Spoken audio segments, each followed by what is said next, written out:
بسم اللہ الرحمن الرحیم۔ ناظرین السلام علیکم۔ ناظرین آج کی بڑی خبر یہ ہے کہ لاہور ہائی کورٹ کے چیف جسٹس صاحب نے بہت بڑا سٹیٹمنٹ دیا ہے۔ چیف جسٹس صاحب نے کہا ہے کہ اپنے سٹیٹمنٹ میں کہا ہے کہ ہم کسی سے لڑائی ہرگز نہیں چاہتے، لیکن اگر عدالتوں کا احترام نہیں کریں گے، عدالتوں کی عزت و آبرو کو پامال کریں گے تو ہم سے بھی کسی چیز کی امید ہرگز مت رکھیں، ہم سے بھی احترام کی یا سیلف ریسپیکٹ کی یا عزت کی امید ہرگز نہ رکھیں۔ پنجاب جوڈیشنل اکیڈمی منعقدہ تقریب سے خطاب کرتے ہوئے ملک شہزاد احمد کا کہنا تھا کہ عدل و انصاف کرنا ہماری بہت بڑی ذمہ داری ہے۔ ججز بغیر خوف کے کام کریں اور ججز کو قانون پر دسترس حاصل ہونی چاہیے اور ججز کو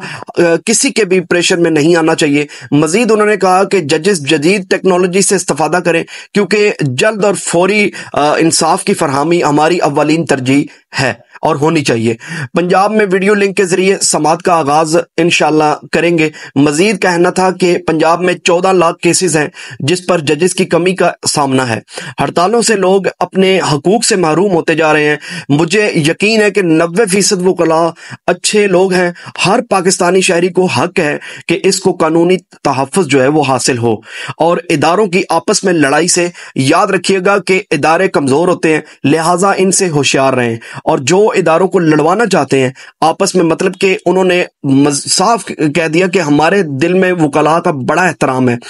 کسی بار کے ساتھ یا کسی ادارے کے ساتھ ہماری لڑائی، ہم لڑائی نہیں چاہتے، لیکن تالی یاد رکھیے گا کہ دونوں ہاتھوں سے بجتی ہے۔ ہم نے کسی حکومت یا ایجنسی کسی ایجنسی کی بی ٹیم ہرگز نہیں بننا، لہٰذا سسٹم میں بہتری کے لیے سب نے مل کر کام سر انجام دینے ہیں، ججز نے، وکلاء نے اور متعلقہ ایجنسیوں نے، لیکن ساتھ ہی ساتھ انہوں نے یہ بھی واضح کہہ دیا کہ ہم نے کسی کی بھی بی ٹیم ہرگز نہیں بننا۔ لہٰذا یاد رکھیے گا کہ جب ہم نے اللہ رب العزت کو جواب دینا ہے، کیونکہ یاد رکھیے گا کہ کل کو قیامت کے دن جب حساب ہوگا تو کسی اور کے سامنے نہیں کھڑا ہونا، کسی اور نے ہمارے ساتھ کھڑا نہیں ہونا، بلکہ وہاں پر ہم نے بھی ہمارے بھی ہاف پر جواب دیں گے، بلکہ اپنا جواب ہمیں خود ہی دینا پڑے گا۔ لہٰذا ہمیں کسی کی بھی بی ٹیم ہرگز نہیں بننا۔ احترام اس وقت تک ہے جب تک عدالتوں کا احترام کیا جائے، جب تک عدالتوں کی عزت و آبرو کو جو ہے نا وہ پامال نہ کیا جائے۔ بہت کلیئرلی لاہور چیف جسٹس صاحب نے اپنی سٹیٹمنٹ میں سب کچھ ناظرین واضح طور پر بول دیا۔ اس کے علاوہ ناظرین اور ایک رپورٹ سامنے آئی ہے کہ مصطفیٰ نواز کھوکھر نے اور محمد زبیر نے بہت بڑے پول کھول کر رکھ دیے ہیں۔ پاکستان تحریک انصاف کا دفتر گرانے والے نے یہ سوچا کہ اینٹ اور سیمٹ اور سریے سے پارٹی بنی ہوئی ہے، اس میں کوئی شک نہیں ہے، حرکتوں سے لگتا بھی ایسا ہی ہے، یہی ثابت کرنا چاہ رہے ہیں۔ خدا کے بندوں، سریے سے نہیں بلکہ عمران خان صاحب کی جو پارٹی بنی ہے اور جو پارٹی بنتی ہے کوئی بھی، تو ہمیشہ یاد رکھیے گا کہ وہ ایک نظریے کی مانند ہوتی ہے، وہ نظریے پر بنتی ہے، لہٰذا نظریہ توڑنا پڑے گا۔ دفتر توڑنے سے کوئی فرق نہیں پڑتا، پارٹی کو یا پارٹی کے ممبران کو یا پارٹی کے سینئر قیادت کو یا کارکنوں کو، کیونکہ یاد رکھیے گا کہ پاکستان تحریک انصاف حالیہ وقت میں اتنی بڑی پولیٹیکل پارٹی بن گئی ہے کہ پاکستان تحریک انصاف کو توڑنے کی کوشش کرنے والے صرف سریے، اینٹ اور سیمٹ کو توڑ رہے ہیں، اور نظریے کو توڑنا ان کے بس کی بات نہیں ہے اور ان کے پاس یہ موجود ہی ہے۔ لہٰذا پاکستان تحریک انصاف نے صاف طور پر کہہ دیا کہ آج نہیں تو کل ہم اپنا دفتر کھول ہی لیں گے انشاءاللہ، اور اس میں کوئی دو رائے نہیں ہے ناظرین، دفتر آج نہیں تو کل کھل ہی جائے گا۔ دیکھیے گا ناظرین، آپ کو یہاں پر ایک واضح بات بتاتا چلوں کہ جب نواز شریف صاحب برے وقت میں تھے نا، تو قاف لیگ والوں نے ان کا ایک دفتر بھی چھین لیا تھا بقول ان کے۔ اسی طرح پیپلز پارٹی بھی اپنے دفاتر کو لے کر پرابلم میں رہی ہے۔ ایم کیو ایم کے دفتر جو ہے وہ کافی دیر بند رہے ہیں، اور آج یہ تینوں بدقسمتی سے حکومت میں اور تینوں نے مل کر پاکستان تحریک انصاف کا دفتر تک توڑ دیا ہے۔ یہ ناظرین واضح ہوتا ہے کہ اس ایسی گھٹیا حرکتوں سے یہ واضح ہوتا ہے ناظرین کہ ان تینوں پولیٹیکل پارٹی کی حرکتوں سے یہ واضح ہوتا ہے کہ انہوں نے ماضی سے کچھ بھی نہیں سیکھا، بلکہ یہ کہا جائے کہ جب ان کے اوپر برا وقت تھا تو انہوں نے ایسی حرکتوں کو غلط کہا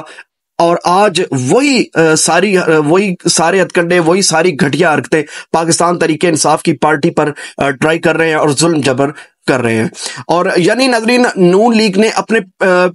لیگ نے پہلے پیپلز پارٹی کے ساتھ یہ سب کچھ کیا، پیپلز پارٹی نے پھر نون لیگ والوں کے ساتھ کیا، اور بعد میں ان دونوں پارٹیز نے مل کر ایم کیو ایم کے ساتھ ظلم و جبر کیا، اور اب یہ تینوں پارٹیاں مل کر پاکستان تحریک انصاف پر ظلم و جبر کرنے میں دن رات مشغول ہیں. یہ ناظرین آپ سبھی جانتے ہیں، پاکستان کا بچہ جانتا ہے، تینوں مل کر وہی کام سر انجام دینے میں دن رات لگے ہوئے ہیں. پاکستان تحریک انصاف کے ساتھ وہی کر رہے ہیں جو گزرے ہوئے وقت میں جس چیز کو لے کر یہ ایک دوسرے کے سامنے روتے تھے، پیٹتے تھے. پاکستان تحریک انصاف کے سینئر رہنماؤں نے کہا کہ عمران خان کے حوالے سے ایک مزید بہت بڑی سٹیٹمنٹ دی ہے. عمران خان نے اپنے قتل کا خدشہ جو ظاہر کیا تھا گزرے وقت میں، اور کچھ دیر پہلے، آپ کو پتہ ہی ہوگا ناظرین، اور اب حالیہ وقت میں اب بات اسی طرف جاتی ہوئی دکھائی دے رہی ہے، کیونکہ یہ لوگ وزیر اعظم پاکستان اپنی مرضی سے لاتے تھے اور پھر اپنا مفاد پورا ہونے پر اسے نکال دیتے تھے. اس بار یہ ممکن نہیں ہوا تو انہوں نے 9 مئی کا ڈرامہ رچا لیا. اور اس میں ناظرین کوئی شک نہیں ہے، میں آپ کو ایک پرسنلی ڈسکس کرتا چلوں کہ ایویڈنس سے بڑی کوئی چیز نہیں ہوتی. دیکھیں، رول آف لا ثبوت پہ مبنی ہوتا ہے، اور ثبوت پر اس کے نتائج نکالے جاتے ہیں. آپ 9 مئی کی جو ویڈیوز ہیں، 9 مئی والے دن وہ جو گاڑیوں سے اترنا، ٹھیک ہے، ایک بہت بڑے ادارے جنہوں نے، جو ہمارے آباء و اجداد نے، جن کے بارے میں اتنی فرشتوں کے بارے میں فضیلت بیان نہیں کی گئی جتنی ان لوگوں کے بارے میں بیان کی گئی ہے، تو انہوں نے واضح طور پر کس طرح 9 مئی خود سانحہ کیا، اور اب جو ہے وہ کہاں کی کہاں بات کر رہے ہیں. ٹھیک ہے، ایسے بن رہے ہیں جیسے ان کو، وہ کہتے ہیں نا کہ وہ بلی سو چوہا کھا کے حج کو چلی، وہ سین یہ کر رہے ہیں. یقین مانے میں حیران ہوتا ہوں کہ عقل کو ان کو زنگ پڑ گیا یا ان کی عقل پر پردہ پڑ گیا. خیر، سیکٹری اطلاعات پاکستان تحریک انصاف کے رؤف حسن نے، لطیف کھوسہ نے، فردوس شمیم نقوی نے اور علی محمد خان نے پریس کانفرنس کرتے ہوئے کہا ہے کہ رات کو ہمارے سیکریٹریٹ پر نقب لگائے گئے ایک دن پہلے بھی اقوام متحدہ کا وفد بٹھایا تھا تو انہوں نے ہم پر اٹیک کیا تھا، حتیٰ کہ اقوام متحدہ کی گاڑی بھی چیک کی گئی تھی. اس بات سے یہ ثابت ہوتا ہے کہ ان کے اندر ابھی تک نفرت ختم نہیں ہوئی. پچھلے 2 سال سے ریاست کے فاشزم میں ہم لوگ، یا ہماری پارٹی کے ممبران، ہم لوگ جی رہے ہیں، اور یہ لوگ وزیر اعظم کو نکالتے تھے اور اپنے مفاد پورا ہونے پر جو ہے نا لاتے تھے اور اپنے مفاد پورا ہونے پر نکال دیتے تھے. اس بار وہ نہیں ہوا تو انہوں نے 9 مئی کا ڈرامہ کیا ہے. انہوں نے اپنا رویہ برقرار رکھا ہوا ہے. 1 سال تک وقتاً بوقتاً میں شدت آتی جا رہی ہے. الیکشن میں جس طرح پاکستان کے لوگوں نے عمران خان صاحب کو ووٹ دیا وہ آپ سب کے سامنے ہے ناظرین. انہوں نے تمام ہتھکنڈے اپنا کر دیکھ لیے ہیں، مگر اپنے لیڈر کی طاقت اللہ کے فضل و کرم سے جو دن بدن بڑھتی ہے، یہ خان صاحب کو ڈیل کرنے پر مجبور نہیں کر سکے، اور نہ یہ پارٹی کو. لہٰذا عمران خان صاحب نے صاف کہہ دیا تھا کہ اب ان کے پاس صرف ایک ہی راستہ بچتا ہے، اور وہ راستہ یہ ہے کہ یہ ہمیں قتل کروا دیں اور ہمارے ممبران کو بھی. اسی طرف اب ناظرین یہ سچویشن جو ہے وہ جاتی دکھائی دے رہی ہے. یاد رکھیے گا کہ جب آپ سکول تھے نا، تو تب اس میں کوئی شک نہیں ہے، جب آپ سکول تھے تو تب عمران خان صاحب اپنے ملک کو لے کر ریپرزینٹ کرتے ہوئے پورے ملک میں پوری دنیا میں پاکستان کا جو ہے نام روشن کرنے میں مشغول تھے. افسوس کہ کب تک پاکستان کے لوگ اپنے لیڈر کو بلی چڑھتے ہوئے دیکھیں گی، اور ہمارے ورکرز کے ساتھ کیا کچھ نہیں ہوا. ڈاکٹر یاسمین راشد صاحبہ کی مثال دی انہوں نے پریس کانفرنس میں. ڈاکٹر یاسمین راشد صاحبہ کو لے کر انہوں نے مزید کہا کہ 80 سالہ ڈاکٹر یاسمین کینسر کی سیریس مریضہ ہیں اور وہ حالیہ وقت میں بیڈ روم پر پڑی ہیں. اور آپ کیا سمجھتے ہیں کہ اس کے علاوہ ناظرین مزید کہا کہ آپ کیا سمجھتے ہیں کہ شارک پر حملہ کر کے رؤف حسن صاحب کو ڈرا دیں گے؟ ایسا ہرگز نہیں ہوگا، اور ایسا بالکل بھی نہیں ہوگا انشاءاللہ. اور یہ ایک چیز آپ ناظرین کو میں پرسنلی ڈسکس کرتے ہوئے شیئر کرتا چلوں کہ نواز شریف صاحب جب جیل میں ہاسپٹل میں تھے تو ناظرین میرے ایک بڑے سینئر صحافی دوست ہیں، ان کا یہ واقعہ بتانا ہے کہ مجھے جو ہے نا نواز شریف صاحب کے جو پلیٹلیٹس اوپر نیچے کا جو سین تھا اس کو لے کر مجھے جو ہے نا بڑا ڈاؤٹ تھا، میں کنفرم نہیں تھا ہو پا رہا. تو میں نے ڈاکٹر یاسمین صاحب راشد صاحبہ سے ڈسکس کی تو ان سے پوچھنا چاہا تو یہ ایک بڑے سینئر صحافی ہیں جن کا یہ کہنا ہے، ٹھیک ہے، میرے پہ یہ ایویڈنس بھی آپ ویڈیو بھی بے شک جو ہے نا میں آپ کے سامنے رکھ دوں گا۔ تو خیر انہوں نے کہا کہ